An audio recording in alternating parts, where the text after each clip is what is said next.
అన్నాడీఎంకే శాసనసభ పక్ష నేతగా శశికళ ఎన్నికయ్యారు.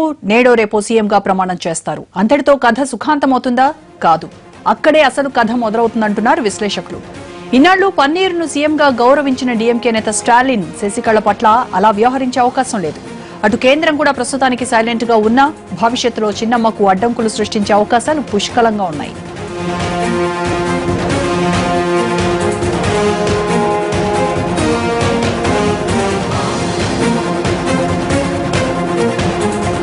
చదివింది 3వ తరగతి, అంతకంటే విద్యార్హతలు లేవు. ఫ్లాష్ బ్యాక్ లో వీడియోగ్రాఫర్, అంతకు మించి అనుభవం లేదు. తర్వాత కూడా జయకు నెచ్చెలి మాత్రమే, ఏ పదవిలోనూ కొనసాగలేదు.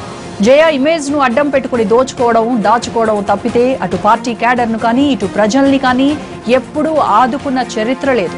అలాంటి చిన్నమ్మ సీఎం అయిపోతున్నారు. శశికళ ఆధిపత్యాన్ని అన్నాడీఎంకే అంగీకరించినా డీఎంకే అంగీకరిస్తుందా? అటు కేంద్రం చూస్తూ ఊరుకుంటుందా? ఇప్పుడు ఇవే ప్రశ్నలు అందరి మెదళ్లను తొలిచేస్తున్నాయి.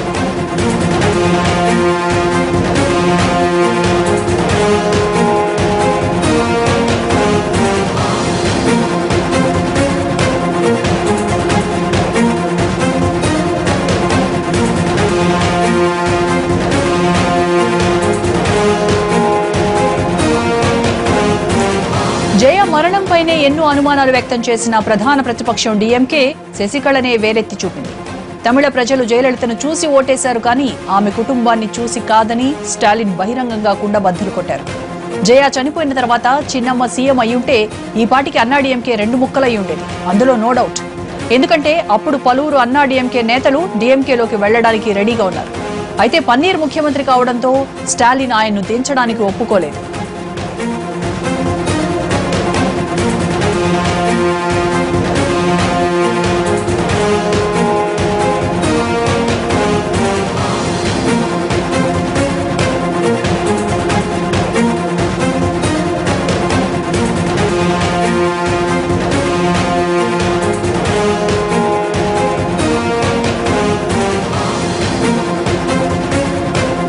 కానీ ఇప్పుడు పరిస్థితి మారింది. సీఎంగా పన్నీర్ను గౌరవించిన స్టాలిన్ శశికళను మాత్రం ఉపేక్షించే పరిస్థితి కనిపించడం లేదు.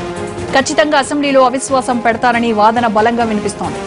ఇటు అన్నాడీఎంకే ఎమ్మెల్యేలో కూడా చీలిక ఖాయమని, శశికళ వ్యవహార శైలి శృతి మించితే చివరకు పన్నీర్ కూడా గోడ దూకేసినా ఆశ్చర్యపోనక్కర్లేదని విశ్లేషకులు అభిప్రాయపడుతున్నారు. జయ మరణం తర్వాత కరుణ అనారోగ్యం తరుణంలో ప్రస్తుతం తమిళనాడులో చరిష్మాటిక్ లీడర్ స్టాలిన్ మాత్రమే అనే వాదన కూడా ఉంది. తమిళ ప్రజలు కూడా శశికళపై అనుమానాలు వ్యక్తం చేస్తున్న ఈ సమయంలో స్టాలిన్ ఏ నిర్ణయం తీసుకున్నా ప్రజామోదం కూడా లభించడం ఖాయంగా కనిపిస్తోంది.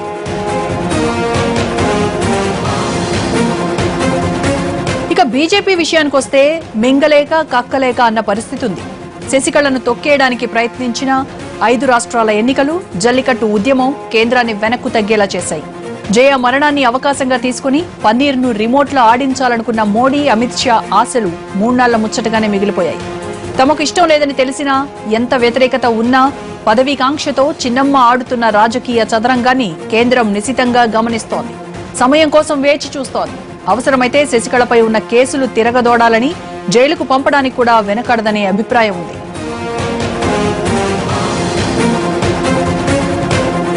సీఎం శశికళ అంటే డీఎంకే, బీజేపీలకే కాదు అన్నాడీఎంకేలో కూడా అందరికీ ఇష్టం లేదు.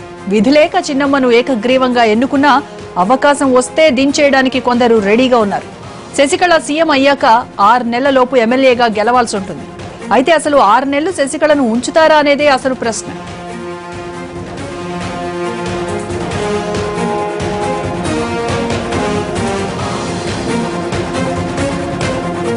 అన్నాడీఎంకే నేతలు రెచ్చిపోయారు, చట్టాన్ని చేతుల్లోకి తీసుకున్నారు. శశికళ పోస్టర్ను చించేశాడంటూ ఓ కార్యకర్తను చితక్కొట్టారు. పక్కనే పోలీసులు ఉన్నా ఏమాత్రం ఆపలేదు, అలా చూస్తూ ఉండిపోయారు.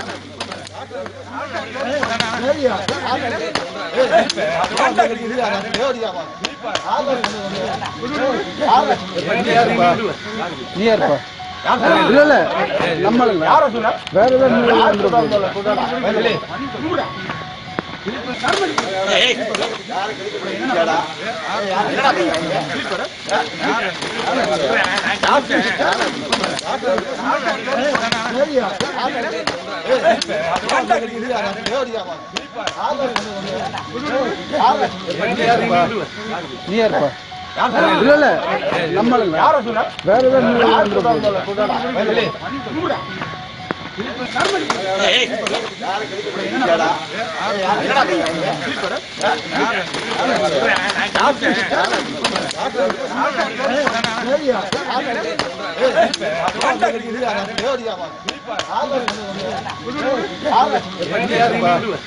நீ யாருப்பா இல்ல நம்மள யார சொன்னா வேற ஏதாவது